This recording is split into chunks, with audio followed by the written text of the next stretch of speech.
person who has placed their vehicle into the ditch. It sounds like a passerby called in and they made contact with this person.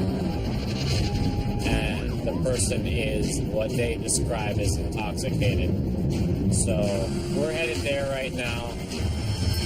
We don't want him to find a way out of the ditch and getting into a crash with somebody who also is on the roadway. Drunk driving accidents account for a quarter of all traffic deaths in Alaska. So Trooper Wolf is desperate to prevent another statistic. Racing 40 miles to the wrecked truck's last reported location. Should be coming up here pretty soon. But as he closes in, 27, taking a second report. Complainant saying that she sees a male stumbling on the road, walking away from the spur. 10-14, 10-9, or 10-1. Alright, so looks like our driver left the vehicle. It being the second call, means they feel like this guy's too intoxicated to operate a motor vehicle. Is the next street for my GPS.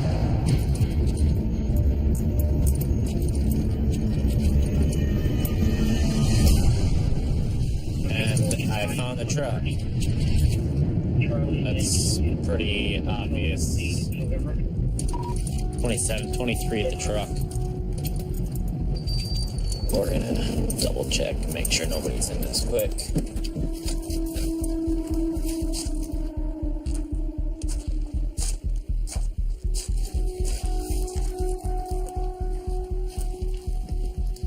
Alright, so a bunch of beer in the front seat, so we're gonna go see if we can find this guy.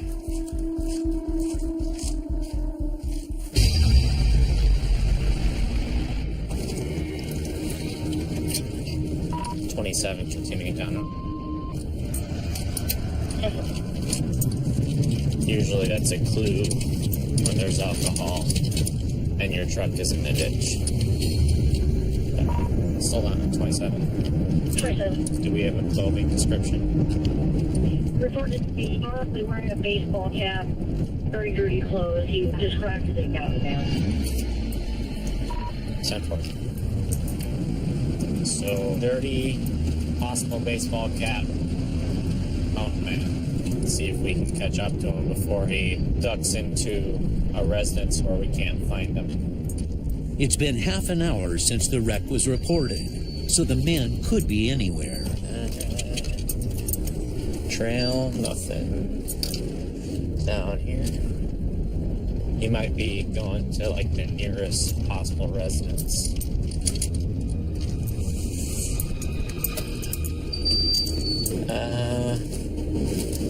Most people take rights, so we're gonna try to take a right. Trooper Wolf must rely on his instincts and training and hope for a little luck.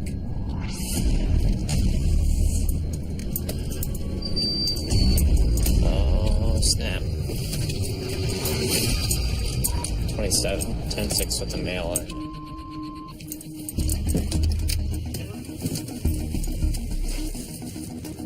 State troopers! You okay? Yeah. Oh. No, actually I'm not. Okay, so let's go back towards my car here. I'll get you some bug spray. I have no interest in talking with you. Okay, why don't we go back and talk near my car? Alright, come on, keep going. No. Let's go. Just keep walking. Mr. Wolf. See how much nicer it is out here with the breeze? No, it's not nice. Okay, hold on to that. Would you stop that, sir? I gotta make sure you don't have any weapons on you. I have no gun. He was pretty inebriated. He had a hard time standing up, and his speech was very slurred. Okay.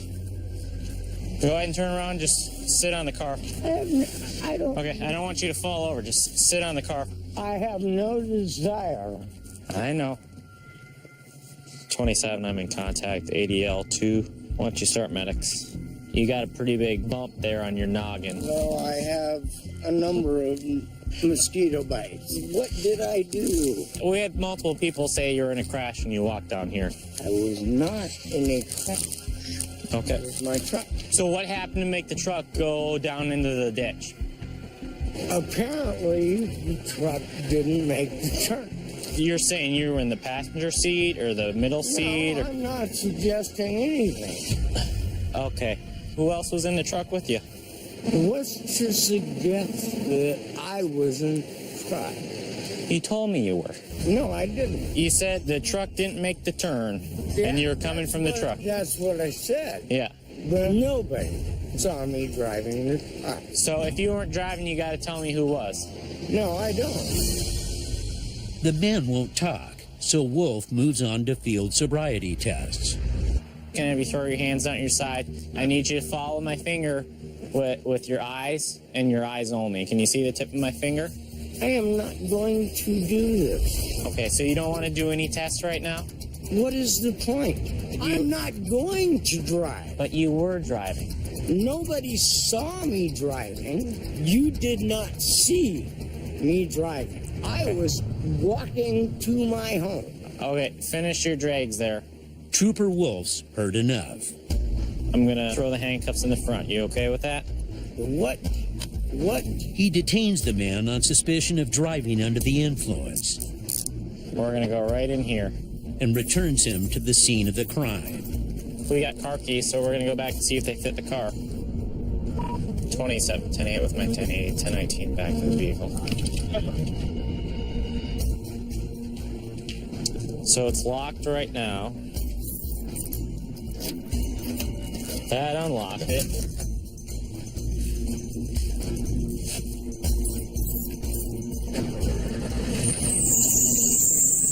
Yep, alright.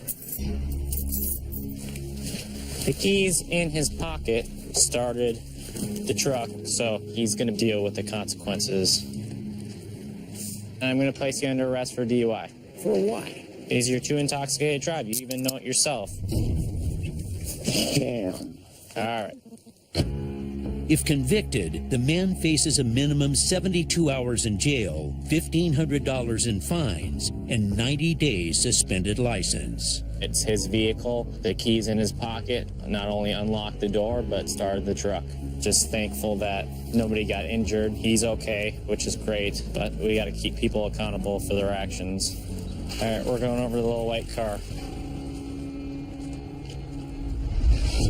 540 miles north in Fairbanks. Fairbanks 36. Trooper Kamal Lay prepares for one of the year's busiest patrol shifts. Today is 4th of July, and there's 4 of us working. I expect it to be pretty busy today. Just coming into work, you know, there's a lot of cars on the road. You know, we're probably going to get our basic, a lot of drinking, a lot of DUIs, and a lot of parties. But his first call is anything but usual. 36, 1019 to Street. Report of a rabbit or hare that's been hit by a car. And see if the hare is aggressive. We've received 3 calls from this gentleman.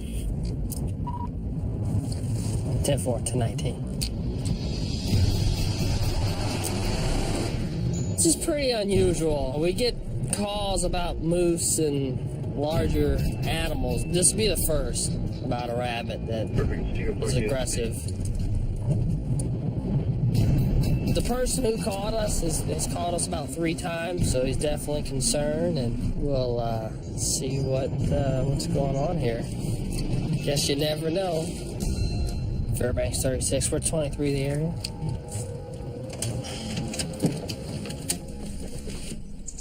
Did you call about I did.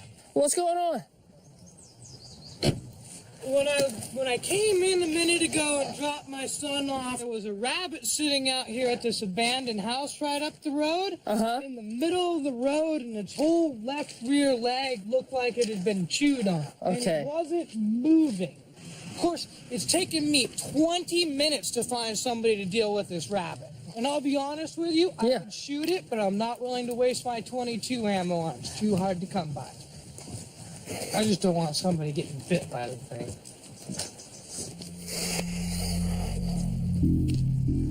It was sitting in the middle of the road right here, not actually leaving.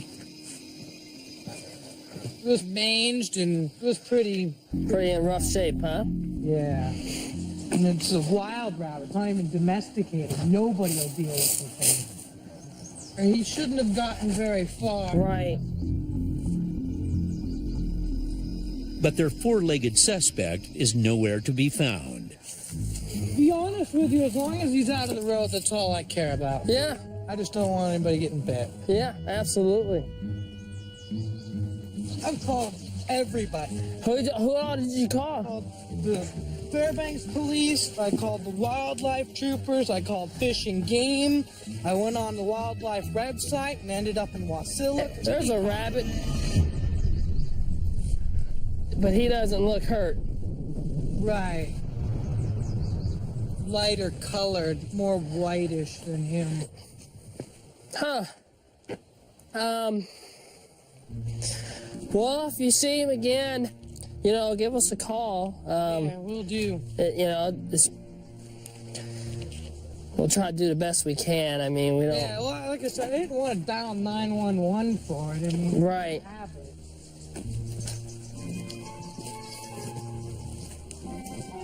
You know, today is strange. It started out strange, and I think it's going to end strange. And it's just one of those days where I think we're going to continue to receive calls that are somewhat odd. That's what I'm thinking is going to happen today. 315 miles south in the Matsu Valley. Nikon 1B24, 10.3.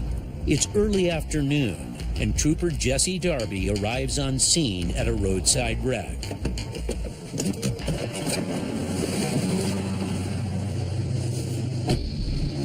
NCSU 1B24, fluid next available, 1051. Trooper Christopher Green is already dealing with the aftermath. She said she was turning left onto I was at a dead South Country. She was at a dead stop lane. She said she signaled way prior to turning and he rear-ended her. Okay. Looks like your truck did okay, huh?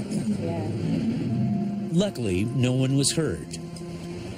But with heavy traffic getting even more snarled, Will your vehicle roll?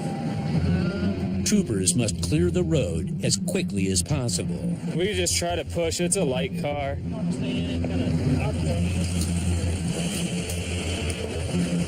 There you go, brakes. Could have been worse. NCSU 1B24, clear to copy vehicle and drivers. Just as troopers finish cleaning up the scene, Reported a vehicle rollover. HP and burnt. Lead injuries. 1B24, 1019. You reporting the crash? Yeah. We're on our way. Thanks.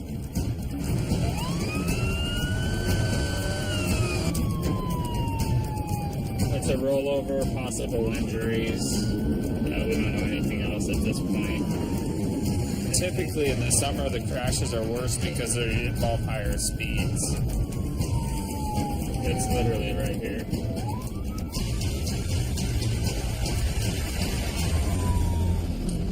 Two vehicles both rolled over.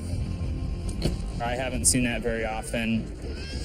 The second vehicle is going to be a Pontiac Grand Prix. Darby joins Trooper Green on a chaotic scene with multiple injured parties. He's okay. He's holding his weight up. He's talking to me. Okay.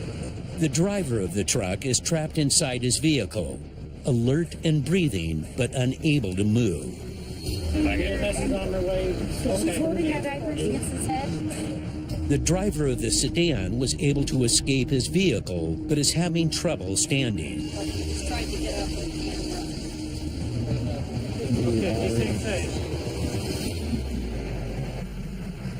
Hang on just 1 second. I'll be right back with you guys. Then, Trooper Darby recognizes one of the victims. The one that's laying on the ground. It's my little cousin.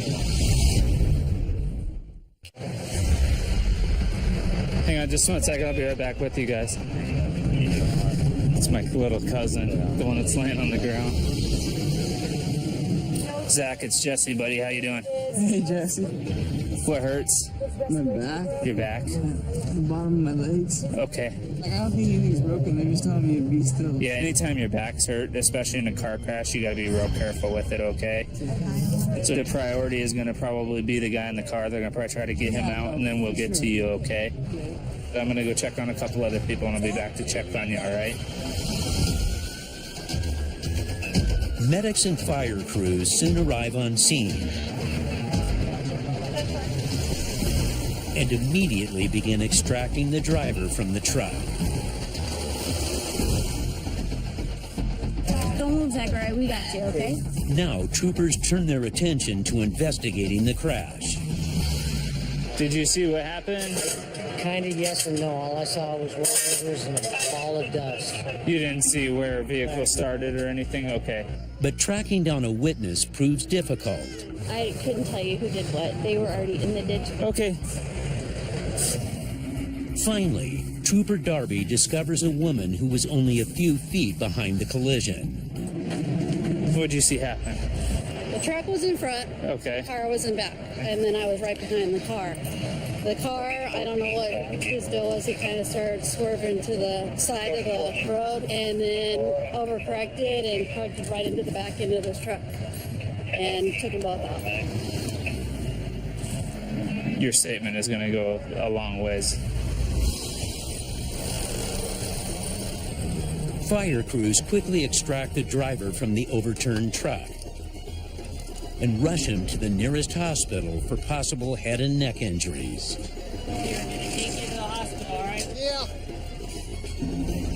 Additional medics race to evacuate Trooper Darby's cousin.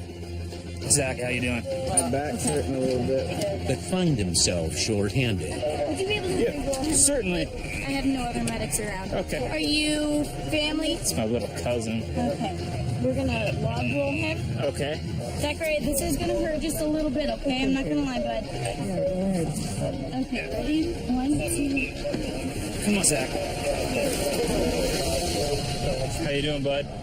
I'm good. You okay? All signs of major back injury are negative, but medics transport him to Matsu Regional Hospital as a precautionary measure. It was a little shocking, but it seemed like he was probably going to be okay at this point. But the signs don't look so positive for the third victim. He's lapsing in and out of consciousness. So they take him to the nearest emergency room. Now, troopers must perform a full crash scene investigation to determine if they'll file any charges. It appears like the driver of the car was swerving, weaving back and forth. He basically rear-ended the other car and sent them both careening into the ditch, leaving both vehicles totaled. Although the accident sends his cousin to the hospital, Trooper Darby is relieved that no one is in critical condition. It looked like it could have been a lot worse. Luckily, medics were pretty close and able to get everybody to where they needed to go. 170 miles away, outside the town of Cantwell,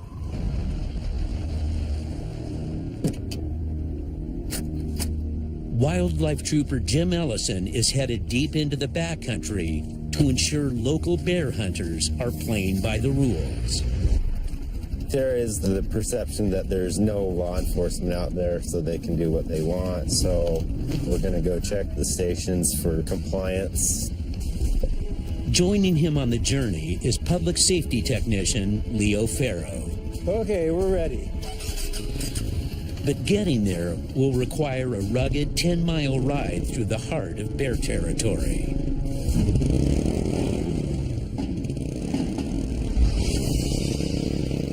Up the trail here, there should be a bait station.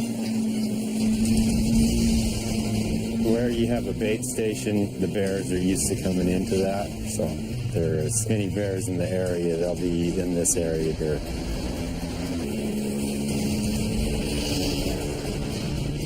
But after 5 miles of hard riding, troopers encounter an even tougher natural obstacle. Pretty muddy. See if it'll get itself out. Recent rains have turned the trail into a mud bog. Nope. And the troopers must take action. We're gonna winch to that tree. Maybe.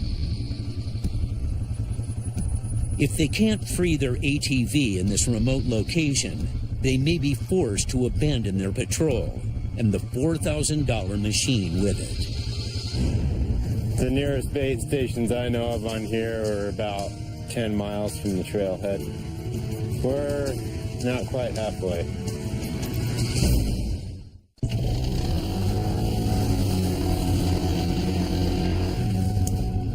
Nope. We're gonna winch to that tree.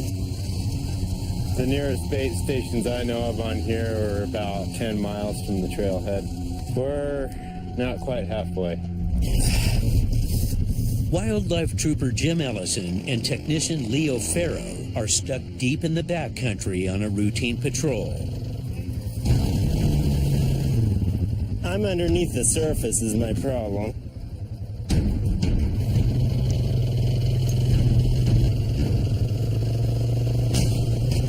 I'm gonna let it out a little bit.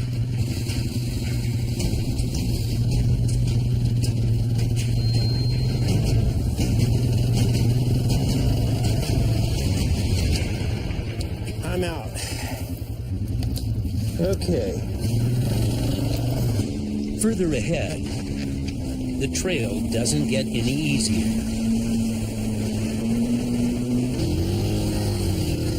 But after nearly 2 hours of dodging obstacles,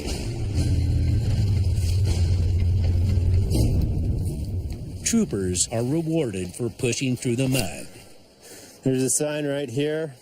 It's warning black bear bait stations along this trail. These are probably the stations I'd heard about.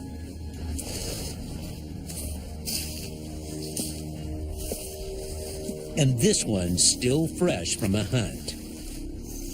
Okay, they've been in here within the last week. There's tracks in here from just before the previous rain. And the hunters left some unwelcome surprises. The trash and stuff is new, which I am gonna have a talk with these guys about. Deeper into the forest, this is a meat pole. The hunters will put a pole up across 2 trees like this to hang their animal from. This one was just put up this spring. This isn't that old, and the cord's not even faded from weather. Right here, there's a rope burn. After they kill it, they'll field dress it, and then they'll hang it to skin it. If this was a black bear, which I assume it probably was, they needed to take the meat with them to salvage the meat. So we'll look around here and see if we can find a carcass.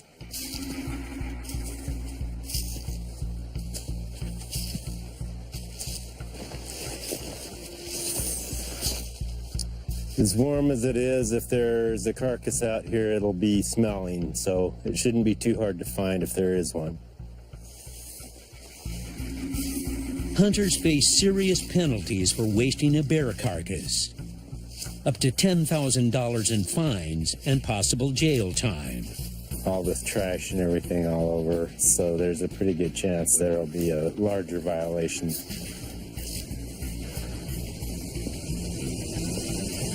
Trooper Ellison follows his nose along a trail of evidence. Here's some nylon gloves that somebody used to dress an animal with. They're fresh. They're from this spring.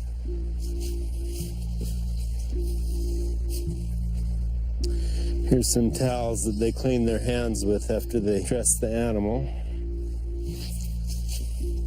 Well, I'll look around here.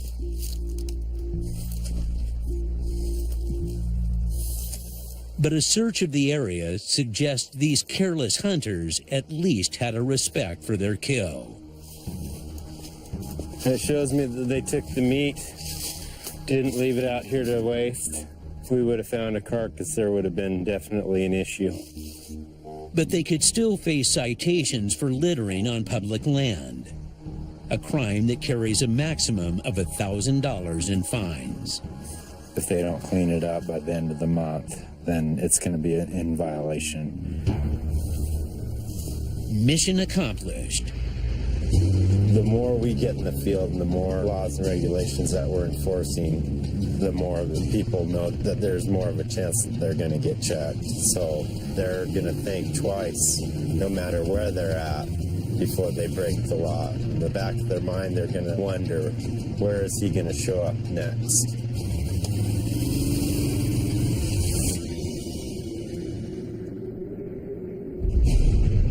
Back north in Fairbanks, on Alaska's winding highways, 243 10-8. Trooper Elandre Johnson plays a special role in keeping the road safe.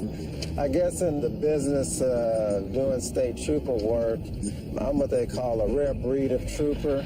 As a member of the Bureau of Highway Patrol, Johnson's patrol area is one of the largest, spanning hundreds of miles from Fairbanks to its outlying areas. I'll end up doing patrol about 200 miles south of my current location. There could be as little as 1 or 2 other troopers on the road. And out on Alaska's remote roadways, Trooper Johnson must brace for the unexpected. There is no typical or common traffic stop. These things are high risk. You're stopping an unknown person, and you never know what that person has got going on inside that vehicle. You know, it's a distinct pedigree just to be able to conduct an entire workday chasing taillights, and so this is what I do. And today's patrol is no different.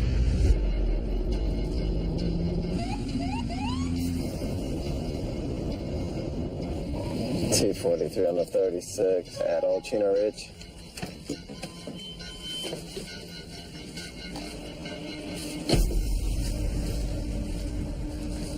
Hey, what's up, man? Any guns or firearms in this vehicle, brother? All right. Hey, I'm Trooper Johnson with the Bureau of Highway Patrol. The reason I stopped you, man, you blew the stop sign coming across Chino Pump there. Sorry, I thought I came to this stop. No, I mean, like, it wasn't even like a simple stop. All right. Hey, don't reach over there, man. Hey. Woo.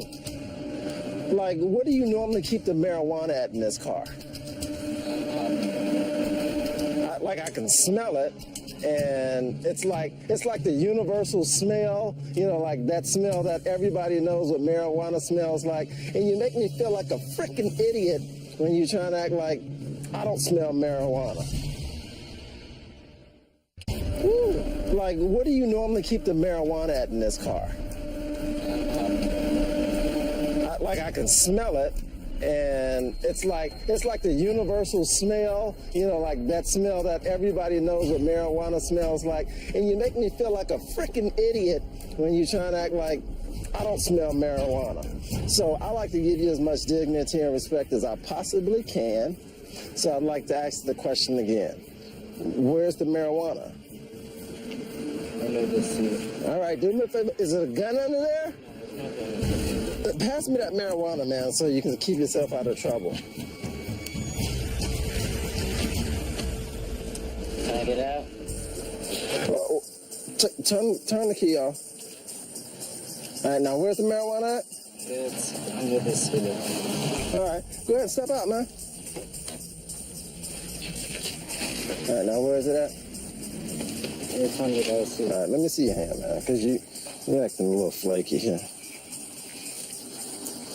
Man, have you been smoking it? Like, I can smell it all over you, dude. No, I haven't been smoking.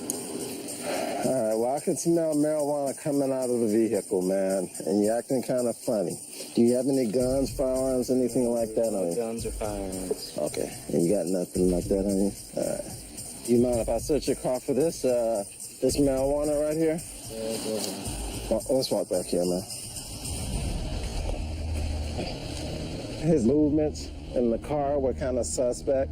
He was moving around to so many different locations. I need to kind of get his hands under control. But just as he begins the search, Ooh. What are you on conditions of release for? Possession of what? a search of the vehicle retrieves a pipe and a small amount of marijuana. Enough to land this driver back in cuffs. All right, man, so you know you're not supposed to possess any drugs, consume any drugs, and so you know that's a condition of your release, right? Yes, sir. All right, man, I'm gonna just do a quick pat-down cert on you, man, lock these handcuffs in. Well, let's walk back here, man. Johnson takes the driver in on allegations of breaking his conditions of release and misconduct involving a controlled substance. If found guilty, he could face up to $4,000 in fines and 6 months of jail time. I could detect the odor of marijuana, and he did reveal that there was some marijuana inside the vehicle. So we're gonna get him transported over to Fairbanks Correctional Center.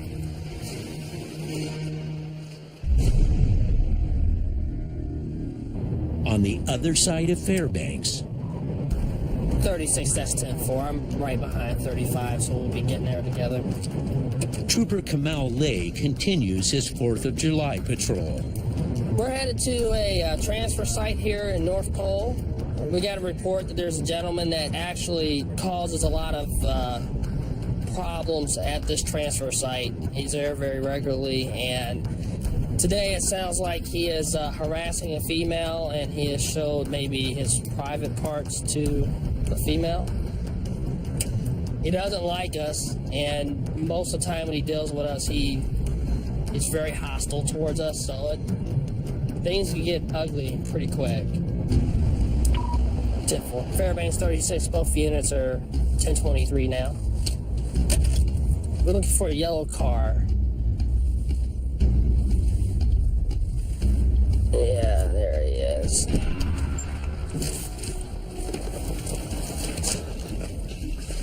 Hey! Yeah, I know, it's kind of windy. Just wanted to see your hands there, brother. You're right here. All right, you mind stepping out so we can talk to you real quick? No, actually, I'd rather keep the camera on you. We can chat right here. We got a report out here that you're causing some grief. So you got a terrorist telephone attack against me, like you've been advised a dozen times, a decade straight. Checkmate. Listen, partner. Hold on. Just do me a favor. We'll just work on just the questions I ask. You been hassling anybody today?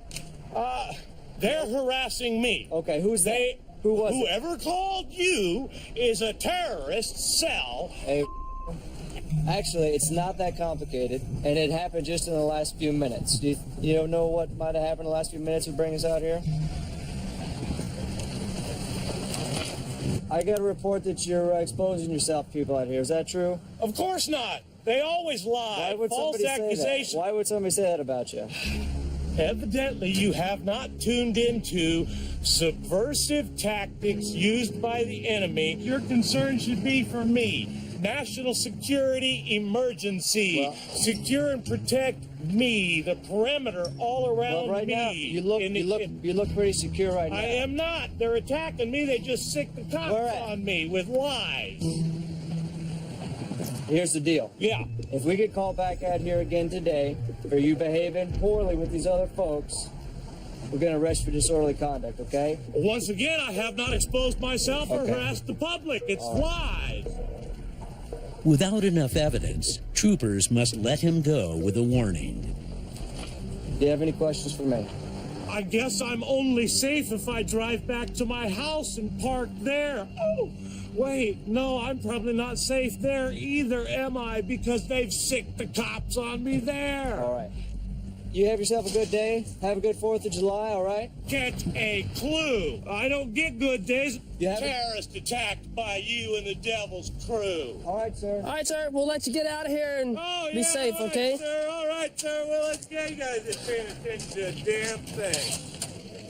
You and your whole crew.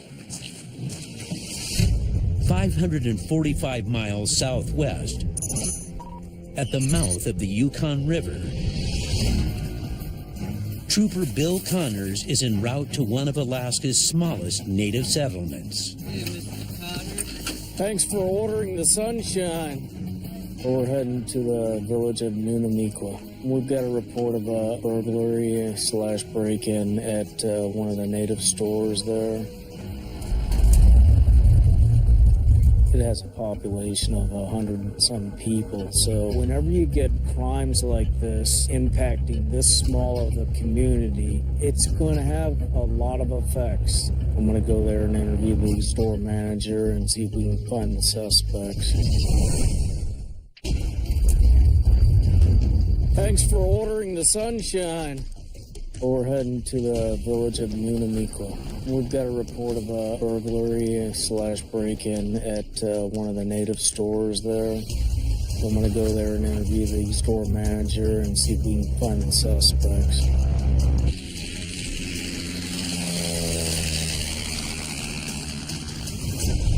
Nunamiqua sits at the southern edge of the Yukon-Kuskokwim Delta, where Alaska's longest river spills into the Bering Strait.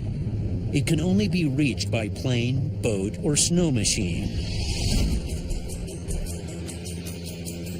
Nunamiqua has a population of 100 and some people, so whenever you get crimes like this impacting this small of a community, it's going to have a lot of effects.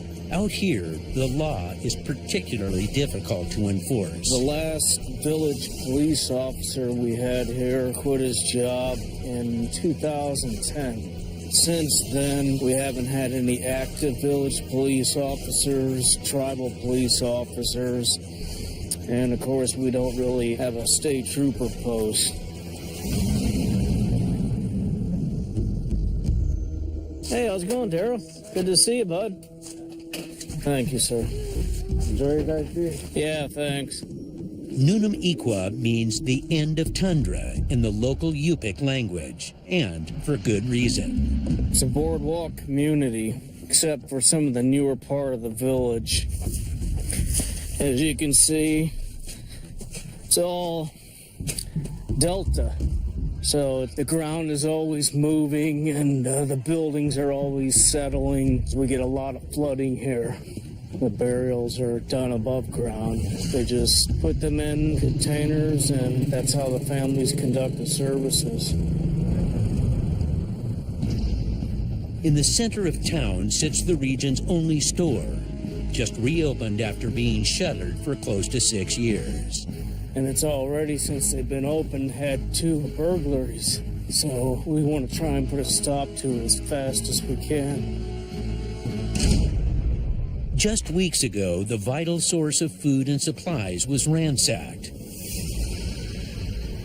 We've got some obvious damage to the safe. Looks like someone took a blunt object and was pounding on it, trying to get it open. And we also have looks like a double pane window, sliding window busted. About $200 coins was taken and about a little bit over $800 in cash. Okay. But if this continues... I know, it's just gonna... I know. It's not gonna happen. Down the drain? You're gonna close it? Yeah, I know. Do you know how they broke in? It was just a lock? It was just a lock. I don't know how they opened it, but... Maybe somebody didn't lock it all the way. And you said that there was a couple of witnesses? Yes. Okay. This won't take long. I know you're busy. But the witness is nervous. Tell me what you saw. Late at night, me and friends were walking and we saw like a shadow and we got scared, so we ran that way. Okay, and then what? We wanted to see who was in the store, so we came back this way and we saw them. How many people did you see? 2. Okay, and who did you see? Okay. And did you see them right on the road out here? Holding some groceries. Okay, so they were holding groceries. About what time of night was it? So about midnight. The witness's testimony is a solid lead, but it's not enough to make the arrest today. Trooper Connors will continue his investigation until this culprit is in cuffs. I talked to the store manager and I explained to him the importance of, maybe trying to beef up his security a little bit and see if we can just do something to prevent easy access to some of these critical places within the village. But his visit has been vital in keeping this cornerstone in the community open. Some business that's trying to establish themselves after 6 years to help out the community so these people can save some money and not have to travel great distances to stock up on food. It really has a strong impact.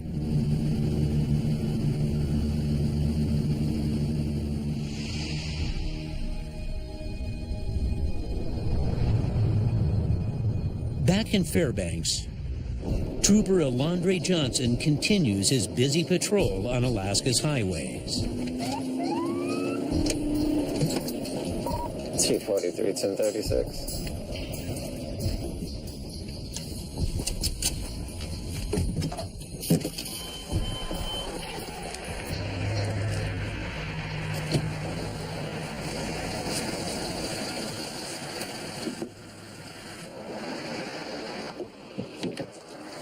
Hey, how's it going today, ma'am?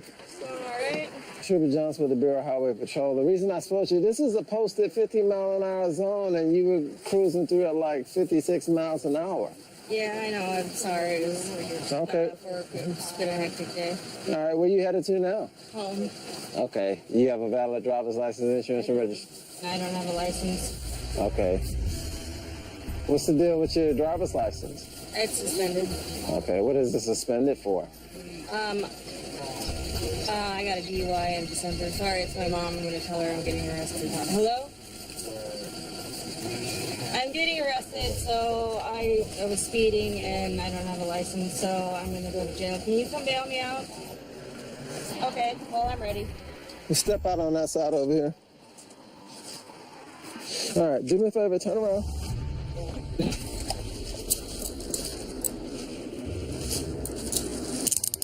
Walk back here so we can get out of the road here. This is a 50-mile-an-hour zone, actually locked on radar at 56 miles an hour. Her driver's license is suspended for a prior DUI. She has to have an ignition interlock device on any vehicle that she drives. This one is not equipped with that. That'll be an additional charge for her as well. We'll stand by for somebody to respond to the vehicle, and then we'll transport her to Fairbanks Correctional Center.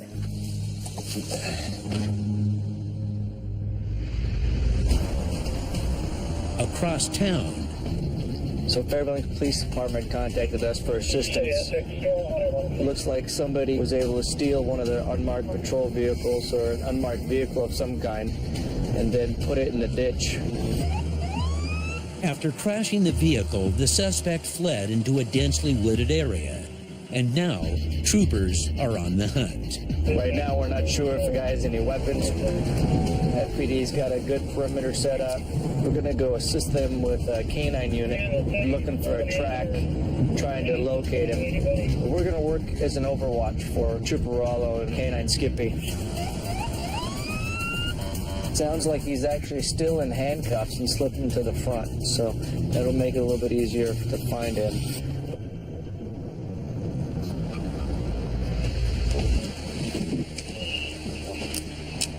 On scene, Fairbanks PD holds their perimeter. Is he still in cuffs? Yeah. Okay. I mean, he could have made it out, but if he's cuffed, it's going to be hard to run. To find their suspect, they'll need a specially trained nose. Canine noses can be 10 to 100,000 times more sensitive than a human's, giving troopers the edge in their pursuit.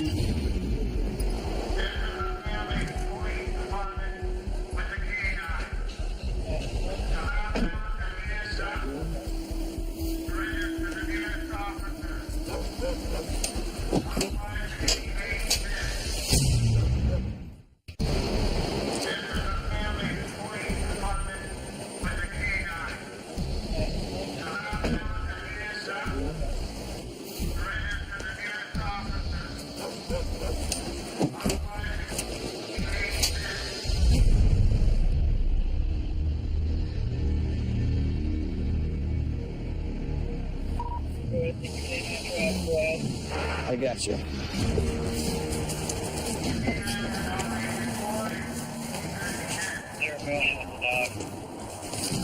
Tell you what, I'll do my best to watch from nose to the right and you do nose to the left, okay? But as troopers move further onto the trail, the dense woods make them vulnerable to their potentially armed suspect. He's still in there. There's a lot of homeless camps. If he's able to get to one of them and pilferage through, maybe somebody's got a weapon in a bag. So if he's gotten a hold of a gun and he's in there waiting, he could be preparing to ambush folks if they get close. He was detained and ran, so if you go through all the effort to steal a police car, there's no saying what he might do. It's up to K9 Skippy to lead the way.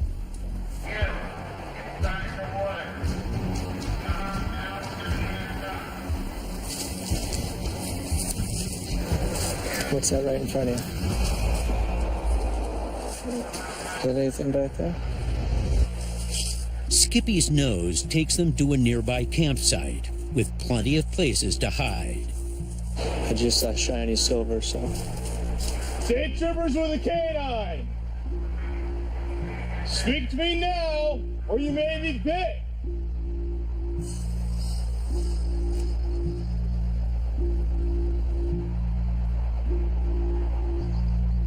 No response, so troopers push forward.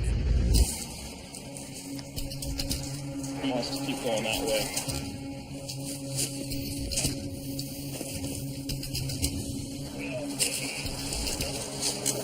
Fairbanks Police Department, you in the tent, speak to me now.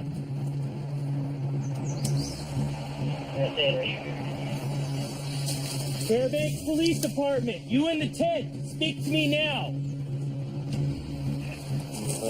Yep.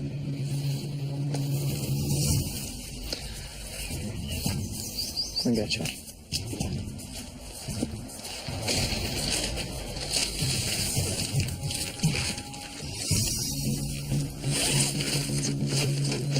State troopers, come out of the tent.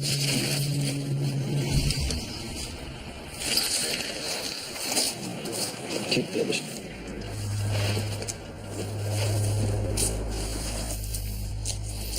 State troopers.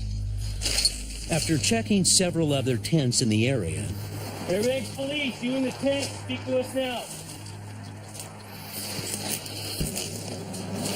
Clear. the site comes up clear. Trooper coming out. Troopers regroup along the perimeter. So right now we're giving K9 Skippy a break. Brought in another K9 from FPD. They're going to continue the search. I'm going to stage Skippy over on the other side in case they end up pushing him out the other side of the trees. On the other end of the perimeter, Trooper Munson waits for FPD and their K9 to push through. It's pretty deep. You can only really see back like 20, 30 feet. Almost an hour has passed since the initial call, and the list of unknowns is growing. Who's that?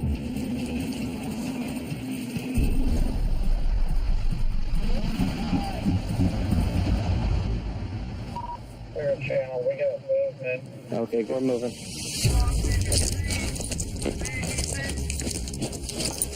State troopers of the K9! Troopers and FPD line up for a full-scale sweep. Come out now, or you may be bit! Units ready?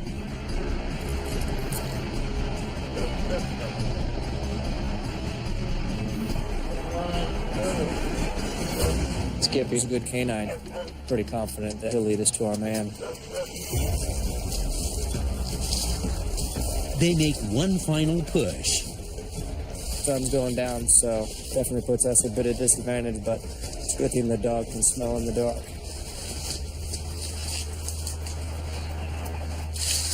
This is gonna suck.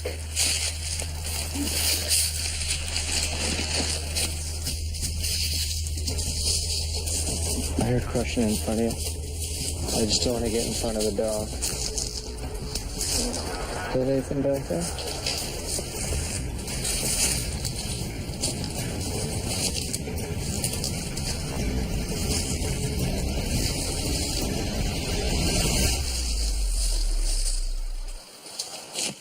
I got nothing up here anymore.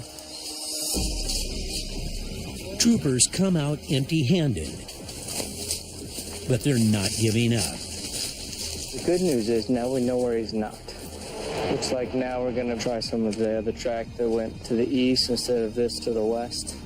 Maybe he got away for now, but we'll find him later. 4 days later, a grueling search leads troopers to a nearby apartment building. Inside, K-9 Skippy tracks down the suspect, buried in the closet under a futon mattress. He did get the upper hand on us that night, but in the long run, you can't run from the state troopers, and we found him. If convicted on all charges, he could face up to 18 years in jail and $180,000 in fines. Fairbanks definitely safer tonight that he's been arrested. He's off the streets.